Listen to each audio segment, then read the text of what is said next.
यह कहानी मुरादपुर नाम के एक छोटे से गांव की है, जहां एक मेहनती किसान अजय अपनी पत्नी सीमा और बेटे राजू के साथ खुशी खुशी जीवन बिता रहा था। अजय के पास अपनी एक जमीन थी जिस पर वह खेती करता था और उस खेती से परिवार का पालन पोषण करता था।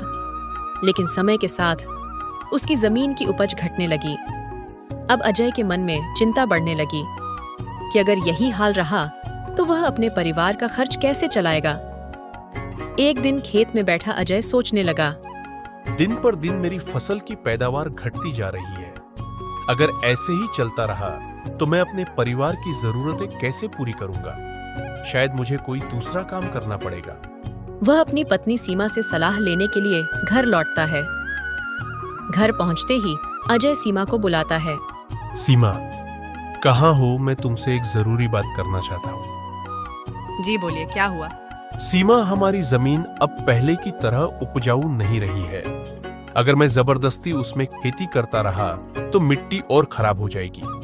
मैं सोच रहा हूँ कि कुछ समय के लिए खेती छोड़ दूं और कोई और काम करूं, लेकिन दूसरा काम कौन सा करूं, यही समझ नहीं आ रहा।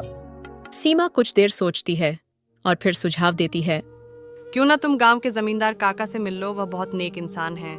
शायद वे तुम्हारी कोई मदद कर सकें।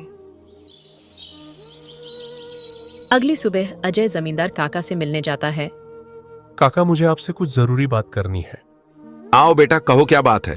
अजय जमींदार काका को अपनी परेशानी बताता है। जमींदार कुछ देर सोचते हैं और फिर कहते हैं, बेटा, मेरे पास गांव के बाहर एक खेत है। अब मेरी उम्र भी हो चुकी है और मेरा बेटा शहर में रहता है। तुम उस खेत पर खेती कर सकते हो और मेरे खेत की देखभाल भी कर सकते हो। अजय खुशी खुशी यह प्रस्ताव स्वीकार कर लेता है और घर जाकर सीमा को यह खुशखबरी देता है। सीमा, यह तो बहुत अच्छा हुआ। अब हमारी समस्या हल हो जाएगी। अजय अगली सुबह अपने खाने का डिब्बा लेकर खेत की ओर निकल पड़ता है। खेत में पहुंचकर अजय उत्साह से काम करने लगता है, लेकिन कुछ ही देर में अचानक एक जहरीला सांप आकर उसे काट लेता है। आह! अजय कुछ ही समय में बेहोश होकर जमीन पर गिर जाता है। सीमा घर पर अजय का इंतजार कर रही होती है। रात हो जाती है, लेकिन अजय घर नहीं लौटता। वहीं सीमा की चिंता बढ़ती जा रही थी। कहाँ रह गए? अभी तक ये घर नहीं लौटे। क्या हुआ, ये ठीक तो है? माँ, पिताजी अभी तक क्यों नहीं आए?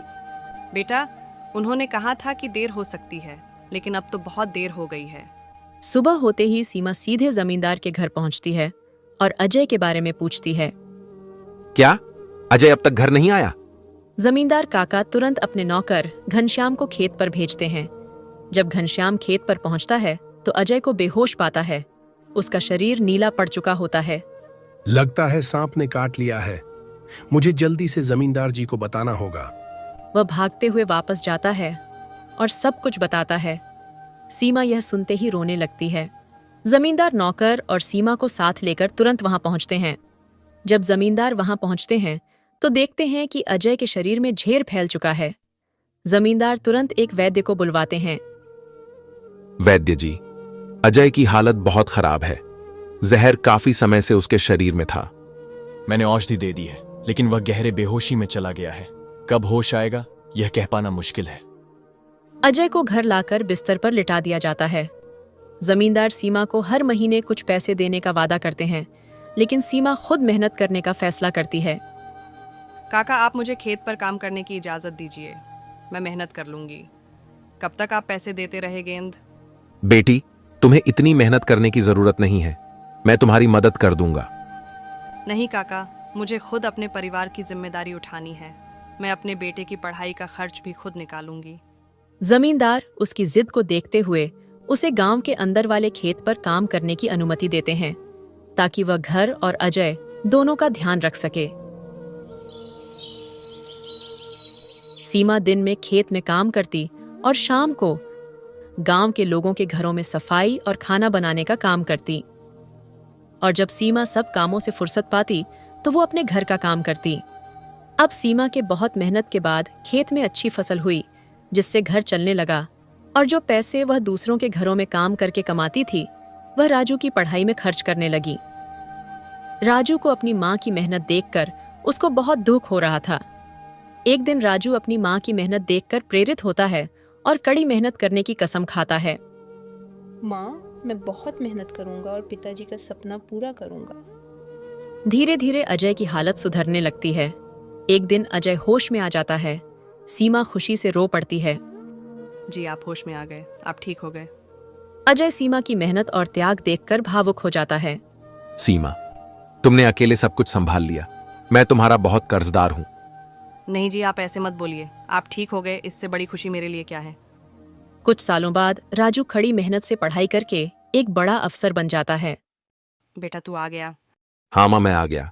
माँ, पिताजी, मैं आज जो कुछ भी हूं वह आपकी मेहनत और त्याग की वजह से हूं। बेटा, ये सब तुम्हारी मां की बदौलत है।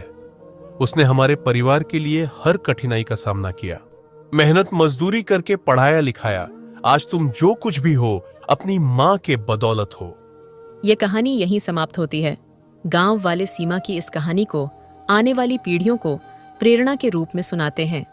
मां का त्याग हमें सिखाता है कि समर्पण और मेहनत से कोई भी चुनौती पार की जा सकती है। अगर आपको यह कहानी पसंद आई तो हमारे चैनल को लाइक, शेयर और सब्सक्राइब करना न भूलें। क्या आपको भी ऐसी कहानियां पसंद आती है?